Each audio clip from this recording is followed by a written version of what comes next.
എല്ലാവർക്കും സ്വാഗതം. ഈ റിവ്യൂ ഇഷ്ടപ്പെടുവാണെങ്കിൽ ഒന്ന് ലൈക്ക് ചെയ്തും സബ്സ്ക്രൈബ് ചെയ്തും സപ്പോർട്ട് ചെയ്യണേ. അപ്പോൾ നന്ദുവും നവീനും കൂടെ ഒരുമിച്ചാണ് തിരിച്ചു പോരുന്നത്. അപ്പോൾ നവീൻ ചോദിക്കുന്നുണ്ട്, അനി കേസിൽ ജയിച്ചു, എന്നിട്ടും എന്താ നന്ദുവിന് ഒരു സന്തോഷം ഇല്ലാത്തത് എന്ന് ചോദിക്കുമ്പം സന്തോഷമൊക്കെ ഉണ്ട്, ഞാനതിപ്പം പ്രത്യേകിച്ച് കാണിക്കുന്നില്ലെന്നേ ഉള്ളൂ എന്ന് പറയും.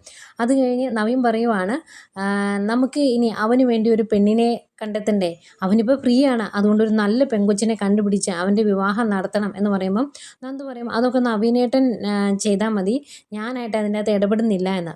അന്നേരം നവീൻ ചോദിക്കുന്നുണ്ട്, ഞാൻ കള്ളത്തരം കാണിക്കുമോ എന്ന് നന്ദുവിനും അനിക്കും ഒക്കെ സംശയമില്ലായിരുന്നോ, അതെന്താ നിങ്ങൾ അങ്ങനെ ചിന്തിച്ചത്? പിന്നെ അവൻ അങ്ങനെ ചിന്തിക്കുന്നതിൽ എനിക്ക് തെറ്റൊന്നും പറയാൻ പറ്റത്തില്ല, പക്ഷെ നന്ദു അങ്ങനെ ചിന്തിച്ചില്ലെന്ന് ചോദിക്കുമ്പോൾ അതെന്താ നവീനേട്ടൻ അങ്ങനെ പറയുന്നത്, നിങ്ങൾ നല്ല ഫ്രണ്ട്സ് അല്ലേ, എന്നിട്ട് നവീനേട്ടൻ എന്താ അങ്ങനെ ചിന്തിച്ചത് എന്ന് ചോദിക്കുമ്പോൾ നവീൻ പറയുവാണ്, ഞാൻ അങ്ങോട്ട് കാണിക്കുന്ന ആത്മാർത്ഥതയൊന്നും അവൻ ഇങ്ങോട്ട് കാണിക്കുന്നതായിട്ട് എനിക്ക് തോന്നിയിട്ടില്ല. കാരണം മാസങ്ങൾക്ക് മുമ്പ് ഞാൻ പറഞ്ഞതാണ് നന്ദുവിനെ എനിക്ക് ഇഷ്ടമാണ് എന്ന്, എന്നിട്ട് അവൻ ഒരു തവണ പോലും അത് നന്ദുവിനോട് പറഞ്ഞില്ലല്ലോ, അതെന്താണ് എന്ന് നന്ദു ചോദിക്കാൻ മേലായിരുന്നോ എന്ന് ചോദിക്കും. അന്നേരം ഞാൻ അതിനെപ്പറ്റി ഒന്നും ചോദിച്ചില്ല എന്ന് പറയുമ്പം നവീൻ പറയും, ഇനിയിപ്പോൾ അത് പറഞ്ഞിട്ടും കാര്യമൊന്നുമില്ല, ഞാൻ എൻ്റെ ഇഷ്ടം എൻ്റെ പെണ്ണിനെയും എൻ്റെ വീട്ടുകാരെ അറിയിച്ചിട്ടുണ്ട്, അതുകൊണ്ട് ഇനി മുന്നോട്ടുള്ള കാര്യങ്ങൾ തീരുമാനിച്ചാൽ മതിയല്ലോ എന്നിങ്ങനെ പറയുക.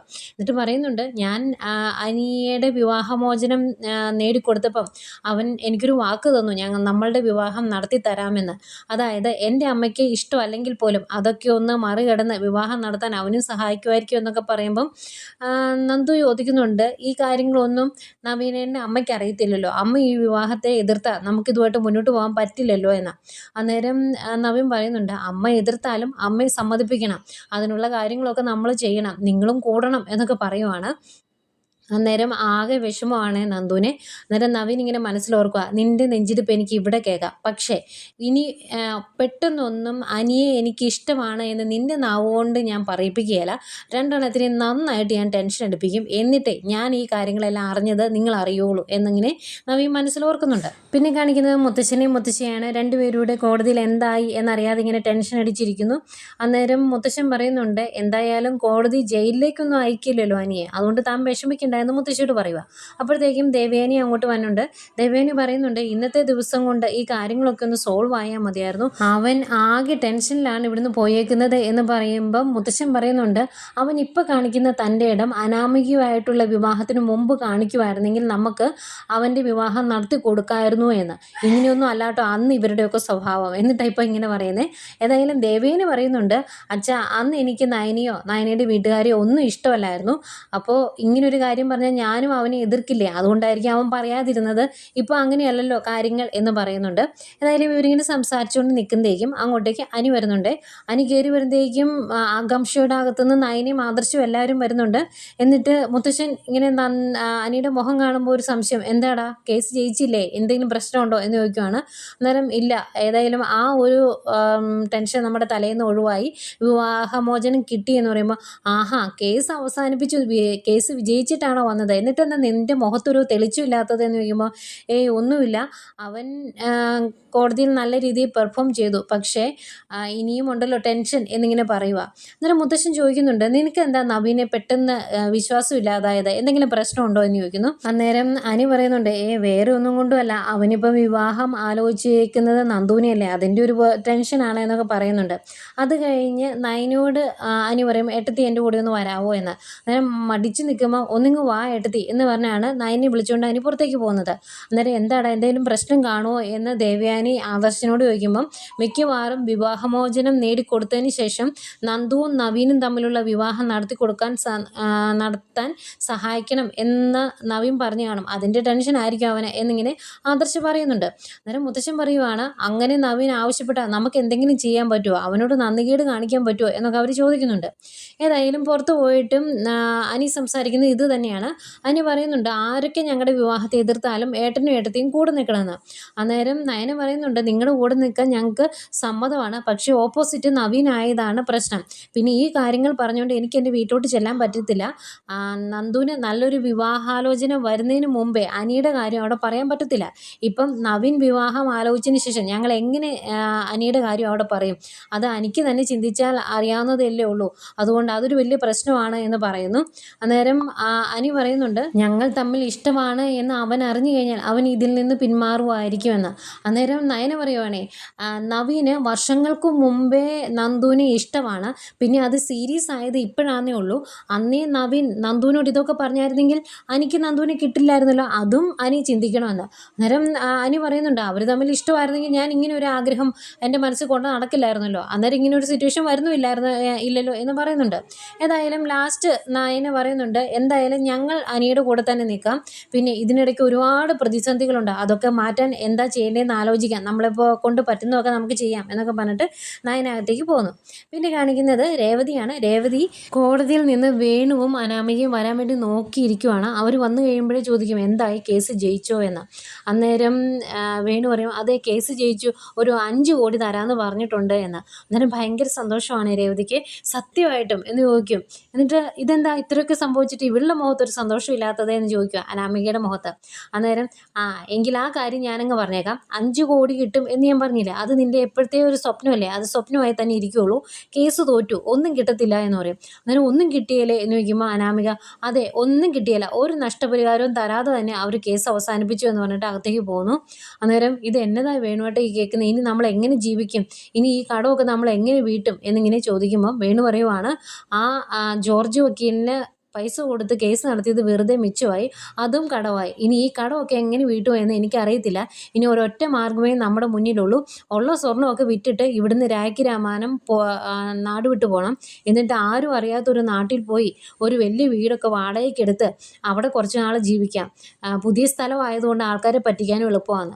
എന്നിട്ട് രേവതി ചോദിക്കും ഇങ്ങനെ ആൾക്കാരെ പറ്റിച്ച് എത്ര കാലം ജീവിക്കും, നമ്മൾ പൈസ കൊടുക്കാനുള്ളവർ കേസ് കൊടുത്തിട്ടുണ്ടെങ്കിൽ പോലീസ് നമ്മളെ അന്വേഷിച്ച് വരികയല്ലേ, അന്നേരം എന്താ ചെയ്യുന്നേ എന്ന് ചോദിക്കുമ്പോൾ വേണു പറയാം പിന്നെ ഞാൻ എന്നാ പറയുന്നത്, എനിക്ക് വേറെ ഒന്നും പറയാനില്ല, എൻ്റെ മുന്നിൽ വേറെ മാർഗ്ഗമൊന്നുമില്ല, ഒന്നെങ്കിൽ നാട് വിടുക അല്ലെങ്കിൽ ആത്മഹത്യ ചെയ്യുക, ഈ 2 കാര്യങ്ങൾ എൻ്റെ മുന്നിലുള്ളൂ എന്ന് വേണു പറയുന്നുണ്ട്. അതിനിടയ്ക്ക് വേണു പറയുന്നുണ്ട് ഇത്രയും വാശിയൊന്നും കാണിക്കാതെ ആ മൂർത്തി സാറിൻ്റെ കാല് പിടിക്കുവാണെങ്കിൽ ഒരു 10 ലക്ഷമെങ്കിലും കിട്ടിയേനെ, ഇനി അങ്ങോട്ട് ചെന്നിട്ടുണ്ടെങ്കിൽ അങ്ങനെ എന്നെ ചവിട്ടിക്കൂട്ടും, അതുകൊണ്ട് അതും നടക്കുകയില്ല എന്നൊക്കെ വിഷമത്തോടെ പറയുന്നുണ്ട്. പിന്നെ കാണിക്കുന്നത് അവന്തികയാണ്. അവന്തിക ഇങ്ങനെ പുറത്തേക്ക് ഇങ്ങനെ നോക്കിയിരിക്കുന്ന സമയത്താണ് അങ്ങോട്ടേക്ക് നമ്മുടെ പുതിയ ജലജ വരുന്നത്. സൗണ്ട് സെയിം ആയതുകൊണ്ട് നമുക്ക് വലിയ പ്രശ്നം ഫീൽ ചെയ്യില്ല കേട്ടോ.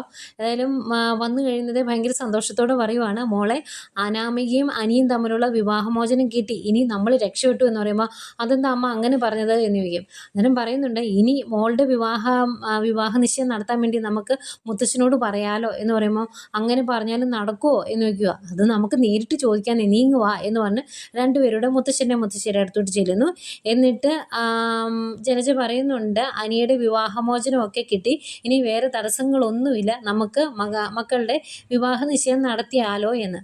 അന്നേരം മുത്തശ്ശി പറയുന്നുണ്ട് ആരാ തടസ്സമില്ലെന്ന് പറഞ്ഞത്, തടസ്സം അനി തന്നെയാണ്, അവന് ഈ വിവാഹത്തിന് താല്പര്യമില്ല എന്ന് പറഞ്ഞു കഴിഞ്ഞു, ഇനിയിപ്പോൾ നമ്മൾ എന്താ ചെയ്യുന്നത് എന്ന് ചോദിക്കും. അന്നേരം അവന്തിക പറയുന്നുണ്ട് നേരത്തെ അങ്ങനെ തന്നെയല്ലായിരുന്നോ, അനിയേട്ടന് ഇതിന് സമ്മതമൊന്നും ഇല്ലായിരുന്നു, എല്ലാവരോടും സമ്മതിപ്പിക്കുമല്ലായിരുന്നോ, അതുപോലെ ചെയ്താൽ പോരെ എന്ന് ചോദിക്കുമ്പം മുത്തശ്ശി പറയുവാണ് ആരാ അന്ന് സമ്മതിച്ചത്, ആരും സമ്മതിച്ചില്ല, അവസാന നിമിഷം വരെ അനി ഇതിനെ എതിർത്ത് നിൽക്കുമായിരുന്നു, എന്നിട്ടല്ലേ അവൻ എല്ലാ കാര്യങ്ങളും തുറന്നു പറഞ്ഞത്, ആ സ്ഥിതിക്ക് അവനോട് ഞങ്ങൾ എങ്ങനെയാ ഈ വിവാഹത്തെപ്പറ്റി പറയുന്നത്, അവൻ മോളെ കാണുന്നത് പെങ്ങളെ പോലെയാണ് എന്ന് പറയുമ്പം ഈ വിവാഹം നടത്തണമെന്ന് പറഞ്ഞ് അവന് നിർബന്ധിക്കാൻ പറ്റുമോ എന്നൊക്കെ ചോദിക്കുന്നതേക്കും ജലജ പറയുന്നുണ്ട് ഞങ്ങളുടെ കാര്യം ഭയങ്കര ഒരു അവസ്ഥയിലാണ് മുന്നോട്ട് പോയിക്കൊണ്ടിരിക്കുന്നത്, ഇപ്പോൾ തന്നെ മോളുടെ വിവാഹ നിശ്ചയം മുടങ്ങി, പിന്നെ ഒരു മകനുള്ളത്, അവൻ ആ നാഗേന്ദ്രൻ്റെ പുറകെയാണോ എന്ന് ദൈവത്തിനറിയാം, അവൻ പറയുന്നത് എനിക്കത്ര വിശ്വാസമൊന്നും ഇല്ല എന്നൊക്കെ ജലജ പറയുന്നുണ്ട്. അന്നേരം മുത്തശ്ശൻ പറയുന്നുണ്ട് ഇനിയിപ്പം അനിയുമായിട്ടുള്ള വിവാഹം നടന്നില്ലെങ്കിൽ പോലും അവന്തികയുടെ വിവാഹം നല്ല രാജകീയമായിട്ട് ഞങ്ങൾ നടത്തും, വേറൊരു നല്ല പയ്യനെ കണ്ടുപിടിച്ച് അത് നടത്തും, അതോർത്ത് നിങ്ങൾ വിഷമിക്കണ്ട എന്ന്. അന്നേരം അവന്തിക പറയുക എനിക്ക് മുത്തശ്ശിയും വിട്ടിട്ട് പോകാൻ പറ്റത്തില്ല, അതുകൊണ്ട് എനിക്ക് വേറെ വിവാഹമൊന്നും വേണ്ടാന്ന്. അന്നേരം മുത്തശ്ശി ചോദിക്കും അങ്ങനെ പറഞ്ഞാൽ ശരിയാകുമോ, അനിയുടെ ലൈഫല്ലേ, അവൻ്റെ ഇഷ്ടം കൂടി നോക്കണ്ടേ എന്ന്. എന്നിട്ട് മുത്തശ്ശൻ പറയുവാണ് ഇനിയിപ്പം നവീൻ നന്ദുവിനെ വിവാഹം കഴിക്കുവാണെങ്കിൽ, ആ വിവാഹം നടക്കുവാണെങ്കിൽ നമുക്ക് ഈ ഒരു കാര്യം അവനെ കൊണ്ട് എങ്ങനെയെങ്കിലും സമ്മതിപ്പിക്കാൻ നോക്കാം, അല്ലാതെ വേറെ നിവൃത്തിയൊന്നും ഇല്ല എന്നും പറയുന്നുണ്ട്. അന്നേരം ജലജ പറയുന്നുണ്ട് അച്ഛ ഞാൻ എൻ്റെ മുടി മുറിച്ചത് തന്നെ 2 കാര്യങ്ങൾ നടക്കാൻ വേണ്ടിയാണ്, ഒന്ന് അനിയും അവന്തികയും തമ്മിലുള്ള വിവാഹം നടക്കണം, 2 ആ നാഗേന്ദ്രൻ നശിച്ച് നാറാണക്കല്ല് പിടിക്കണം, അതെനിക്ക് കാണണം, ഈ 2 കാര്യങ്ങൾ നടന്നാലേ നിങ്ങൾക്കിനി ആ പഴയ ജലജയെ കാണാൻ കാണാൻ പറ്റുള്ളൂ എന്ന് പറഞ്ഞിട്ട് ജലജ അങ്ങ് പോകുന്നു. പോയി കഴിയുമ്പം അവന്തികയും പോകും കേട്ടോ. മുത്തശ്ശൻ പറയുന്നുണ്ട് ആദ്യത്തെ കാര്യം നടക്കും എന്ന് എനിക്ക് തോന്നുന്നില്ല, രണ്ടാമത്തെ കാര്യം മിക്കവാറും നടക്കുമെന്ന് മുത്തശ്ശൻ പറയുക. അവിടുന്ന് പോകുന്ന ജലജ നേരെ നയനയുടെ അടുത്തോട്ട് ചെല്ലുന്നു. എന്നിട്ട് എന്നും പറയുന്ന കാര്യങ്ങൾ തിരിച്ചും മറിച്ചും പറയുന്നു. നിൻ്റെ അച്ഛനും അമ്മയും ഈ നന്ദുവിനെ ഇങ്ങോട്ട് തള്ളിവിടാൻ വേണ്ടി നോക്കുമല്ലേ, അവരുടെ മനസ്സിൽ അതാണ്, അതുകൊണ്ടാണ് ഇതൊക്കെ സംഭവിക്കുന്നത്. അന്നേരം അതിനെ നയന ഡിഫെൻഡ് ചെയ്യും. എന്നത്തെയും പോലെ തന്നെ എൻ്റെ അച്ഛനും അമ്മയും അങ്ങനെയൊന്നും ഉദ്ദേശിച്ചിട്ടില്ല. പലതവണ അപ്പച്ചി അവരെ അപമാനിക്കാൻ നോക്കിയിട്ടുണ്ട്. ഒരു കാര്യം ഞാൻ തുറന്നു പറഞ്ഞേക്കാം, ഞങ്ങൾ ആരുടെയും വിവാഹം നടത്താൻ വേണ്ടി മുന്നിട്ടിറങ്ങുന്നില്ല. ഇനിയിപ്പം എനിക്ക് നിന്നെയാണ് ഇഷ്ടമെന്ന് പറഞ്ഞാൽ ആ വിവാഹം നടത്താൻ ഞങ്ങൾ മുന്നേ കാണും, അല്ലാതെ ഇനി അവനെ നിർബന്ധിക്കാനൊന്നും പറ്റില്ല എന്ന് പറയുന്നു. അന്നേരവും ജലജ പറയുന്നുണ്ട് എൻ്റെ മോളോട് കാണിക്കുന്നത് വലിയ ദുഷ്ടതയാണ്, ഇവളുടെ അച്ഛൻ പോലും അതൊക്കെയാണ് ചെയ്തിട്ടുള്ളത് എന്നൊക്കെ പറയുമ്പം നയന പറയുന്നുണ്ട് അങ്ങനെ അപ്പച്ചി പറയണ്ട, അപ്പച്ചി അതിനേക്കാൾ വലിയ ദുഷ്ടയാണ്, അത് ഞങ്ങൾക്കും അറിയാം, കുറേ കഥകളൊക്കെ ഞങ്ങൾക്കും അറിയാം, അതെന്നെ കൊണ്ട് പറയിപ്പിക്കരുതെന്ന് പറയുമ്പോൾ എന്ത് കഥയാണ് അറിയാവുന്നത് എന്നിങ്ങനെ ഞെട്ടലോടുകൂടി ചോദിക്കുകയാണ്.